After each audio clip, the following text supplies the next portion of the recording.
नमस्कार सर। नमस्कार। म त यो तपाईको स्कुल सत्यवादी माध्यमिक विद्यालय घुम्न आएको। यो स्कुलको इतिहासदेखि वर्तमानसम्म छोटकरीमा भनिदिनु न अलिकति। हजुरलाई स्वागत छ। अब यो धेरै त छोटोमा भन्न जस्तै हो। यो विद्यालय विक्रम सम्वत 1963 सालमा हजुर राजा जय पृथ्वी बहादुर सिंहले स्थापना गर्नुभएको विद्यालय हो। त्यतिखेर बझाङ जिल्लाका विभिन्न क्षेत्र विभिन्न जातिका मान्छेहरूलाई विभिन्न विषय पढाउने गरी, जस्तो छालाको सम्बन्धी, त्यसै गरी काष्ठकला सम्बन्धी पढाउने गरी दरबार हाई स्कुलमा लिएर जानुभयो। पछि उहाँले कतिजना लिएर जानुभएको थियो? 10 जना यहीँबाट बझाङबाट विभिन्न ठाउँको, कोही 26 पाटीभराको, कोही कताको विभिन्न ठाउँ विभिन्न जातिका मान्छेहरू हजुर लगेर काठमाडौँमै पढाउनु भयो।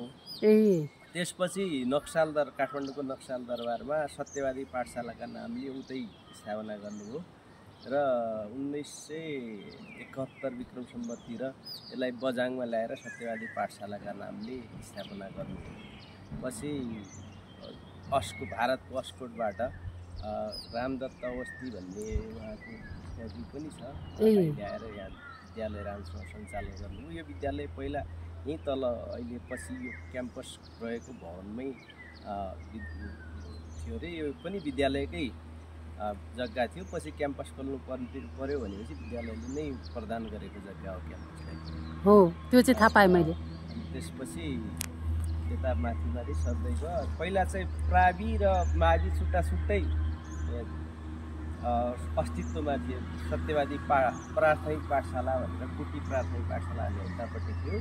पछि यसैलाई सङ्घर्षमा अहिले 2008 सालमा माध्यमिक तहको अनुमति लिएर 2013 सालमा पहिलोपटक काठमाडौँमा गएर एसएलसी दिएको। यहाँ 2013 सालमा पहिलो ब्याच पहिलो योभन्दा हामीलाई पढाउने म पनि यतै पढेको। 2051 सालमा एसएलसी दिएको। त्यतिखेर हुनुहुन्थ्यो दीर्घराज जोशी, त्यस्तै गरी डाक्टर तुलसी जोशी भन्ने अमेरिकामा हुनुहुन्छ, उहाँ लगायतका 8 जनाले पहिलोपटक एसएलसी दिनुभयो।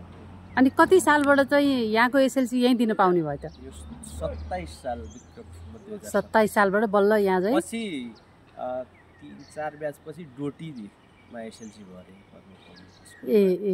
अनि 27 सालदेखि चाहिँ यतै एसएलसी भयो। अनि पूर्वाधार त एकदमै ठुलो देखिन्छ नि।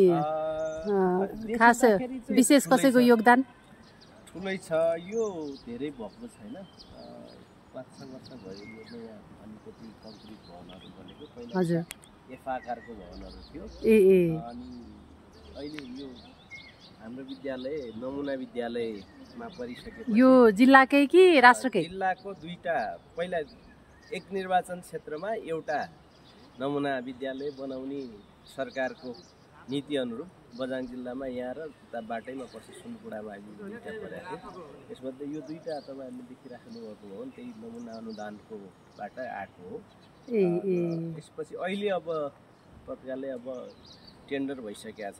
इन्डियन एम्बेसीले एउटा प्रशासनिक भवन बनाउँदैछ, दुईटा होस्टेलहरू, एउटा बोइज एउटा गर्ल्स होस्टेल बनाउँदैछ। अहिलेलाई चाहिँ होस्टेल छ कि छैन? अहिले पुरानो छ। एउटा महारानी बबर शमशेरको महारानीले त्यतिखेरै 10,000 रुपियाँ दिएर अनि बनाएको। यता पछाडिपट्टि छ, जीर्ण अवस्थामा छ। हामीले हेर्न सक्छौँ त्यो? सकिन्छ। हुन्छ। अनि एउटा अर्को भवन यता बन्दैछ, भूकम्प प्रतिरोध खालको।